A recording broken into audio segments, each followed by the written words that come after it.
Wow.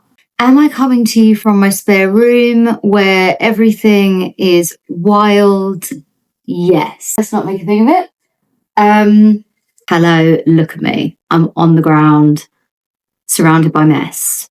I haven't even picked up this thing for Sid, my dog. This room is going to be amazing, and I can't wait for it to be just, I have a full vision for this room, and it is so beautiful and deserves to be beautiful. But there is not one cupboard in period property buildings. Is that what you call it? And so this is the cupboard, the spare room, the biggest room of the flat. And so here we are. Okay, I've just got out of the shower. My hair is on its last legs. I've just moved out of London for the first time in 16 years. It's a shock. I wasn't prepared for the shock of it. Do I regret it? Absolutely not. Am I loving it? Absolutely yes. And there were many reasons I moved out of London. I am using, oh my God, sorry, who am I right now? I'm using the K18 leave-in whatever mask. Anyway, this mask is the only thing that saves me, and I rebuy it every time. Looked on TikTok, apparently it's the one mask that actually fixes your hair over time. I need this. Moving out of London was such a big decision, and one that literally came to me like that. You know what? I didn't even make the decision. Like, I swear it happened to me, and it was the weirdest thing. I remember having a feeling of like, what do I do now? I went to go and view a flat, this flat, in Hertfordshire, made the decision without telling a soul. And that's how I always know I'm making a decision that's right for me. I have my net. I always say you cast a net out to the people that you love, and they will always tell you like their advice, and you can bring the net back and you gather the information, whether it's useful to you or not. And you can really feel out like how you feel. And once you've got like a consensus, you can make a decision. And I didn't need to do that. It was the weirdest thing. And if you'd honestly asked me a year ago, would I move out of London? I would have said, you have lost your mind. I would bet you £1 million. There is not a chance. In a year, everything changed for me. It wasn't just one big thing that happened. It was a cocktail of feelings over time. I'm going to dry my hair. I swear by this hairbrush, by the way.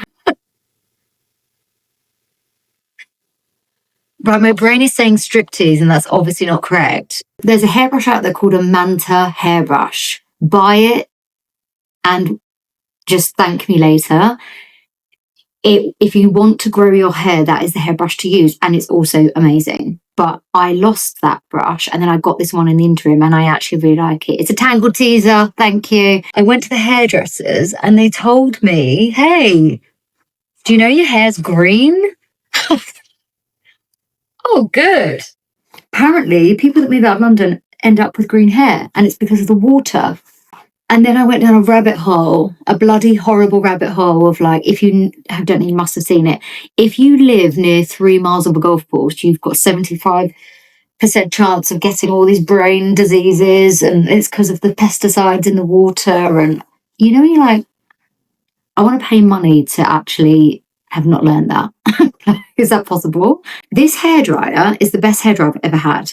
It's a Dyson, so it's spenny AF. And actually, this was a PR thing ages ago when it first came out. I went to their event and they gave me this, just total transparency. My hair growth was always shocking. I've never had full long hair. It's always been dead at the ends, really thin on the ends. Good on the root, dead on the ends. I've done pretty much everything you can to make that not the case. It's the Neural Dyson hairdryer, so it adjusts the heat the closer you get to your scalp, and it will change colour here, and it won't let it get too hot. So if it ever goes into the red zone, you know it's too hot, and it will adjust accordingly to how far away, and it does it all for you, so you don't have to think. I love a Dyson product anyway, like, oh my God, a marketer's dream when it comes to Dyson. But I had the older hairdryer, And I honestly can tell you this is best, unless you love blasting the heat on your hair and your hair survives that. Mine does not. So anyway.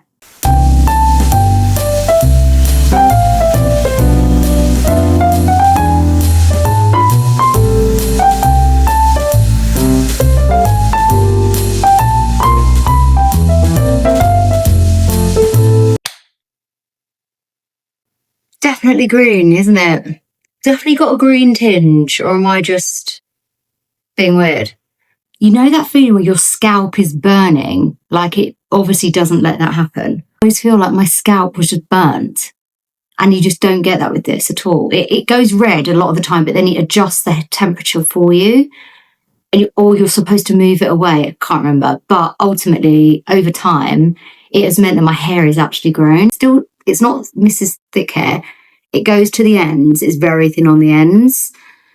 But it was 50% of this, genuinely.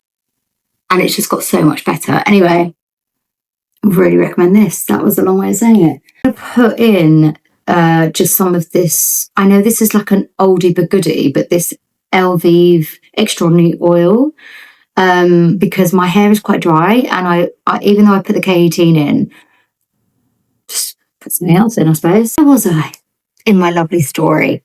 This is just gorgeous. Green, kind of.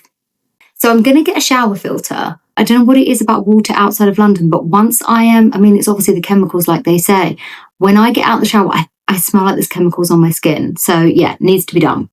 Okay, what else? By the way, can I just talk about fragrance just 1 second, even though it's absolutely unrelated and no one really that much cares. I am wedded to 2 Jo Malone fragrances, and I won't hear a single word about it. And if anyone asks me to change, I'm like, how dare you even suggest such a thing? And that is Velvet Rose and Oud and Peony Blush Suede. Layer them on, wear them together, wear them singly, whatever, but don't tell me they're not the best. However, then the brand sent me this, and it is Scarlet Poppy Cologne Intense. It's my new favourite. How outrageous. How dare you send me something and now my addiction has grown. And it's my favourite now, because it's actually weirdly a blend of those two, but like sweeter. It's unreal. It's my new favourite. And I just keep buying it now. It's like a Ponzi scheme or something. Anyway, London. Let's talk about it. Why did I move out of London? Nobody's asked. And here I am telling the story. It's a multitude of reasons. Let's not sugarcoat this or drag it out any longer. It really is about the fact that it's these things, okay? Everything was going to plan. I was imagining my townhouse on the river with my partner. Everything's just looking delicious. And, we're popping over to Pimlico, to Dalesford to get our bread for the weekend and all of that, like we all dream, right? Except I started to realise that actually London wasn't how it was. And so so let me just be clear, I still love London. I have a love affair with London. I still will. We're just in a bit more of a longer distance situation. Having said that, it takes me less time to get there now. How's that? Crossing London takes ages. I'm now there in 40 minutes. So weird. It's just it's a mind shift of not being in London. The ego in me took a hit. It really did. I've had to just have a whole chat with myself. Like, you can be a city girl, but not live there. It's weird. Anyway, living there in a way where you're going home every night there and being a single girl, that wasn't fun towards the end. And that was because I started to feel unsafe. Obviously at night, that's, of course. But I started to feel unsafe during the day. And that was such a weird one for me. I started seeing people being robbed. And I started seeing and hearing of my friends being mugged. And it was becoming more frequent. And it was right on my doorstep. And it was becoming more and more to the point where it didn't feel worth it. That was the biggest issue for me, at the top of the pile of reasons. Then it was just like the money, the space for the money, and my flat. So I got my own flat in 2020, March of 2020. Terrible year. But I managed at the end of lockdown 1 to, here he comes. You right, boy? I managed to get a flat on the river and get an absolute COVID deal. I mean, it really was. I was so lucky to get that flat, and I got it off like without seeing it in person. My friends had previously. This is Sid, by the way. He's a good boy. He's a bit fat at the moment. Are you staying? Okay. Yeah, and so I got an absolute steal, and I knew the money would go up. I did, but it went up in 4.5 years by £1,300, and it got to the point where it was approaching £3,000 a month for a 1-bed flat. And I was like, in the loveliest possible way, it's a no from me. I've got loads of friends in London still, and I still see them all the time, but like, the setup was different. Like, the way people spend time was different. I wasn't really going clubbing every night. I was going bar hopping and I was going to restaurants and stuff, but I wanted to be home with my dog. And so the dog does just shift your priorities. Look at him. He's just such a good boy. Oh, the way I was spending my free time, the money, and feeling unsafe. And they were sort of like, I would say, the big top 3 reasons. Wanting more space, like that really was it. And then I came to visit this flat, which, by the way, currently looks shit.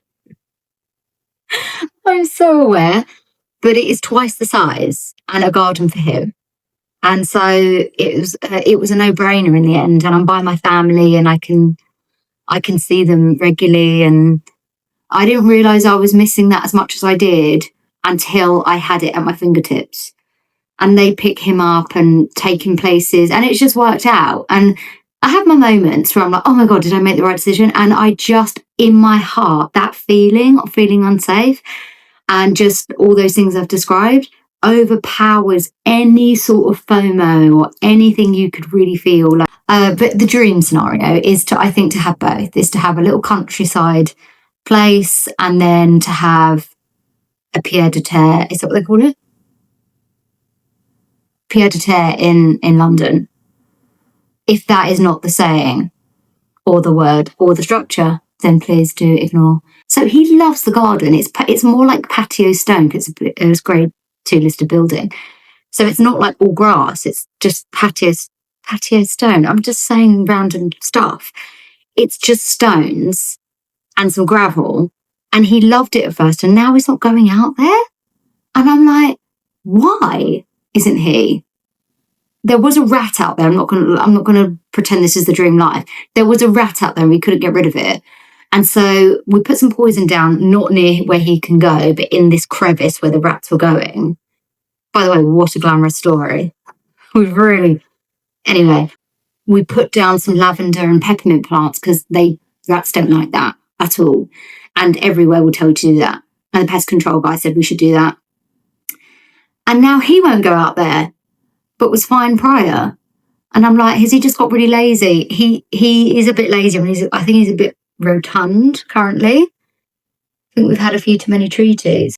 Anyway, this has gone on for long enough. Today, I have got some emails to send, and I have a call coming up with a PR company about making them some content for a venue in London. So my London content will always continue because that love affair is real.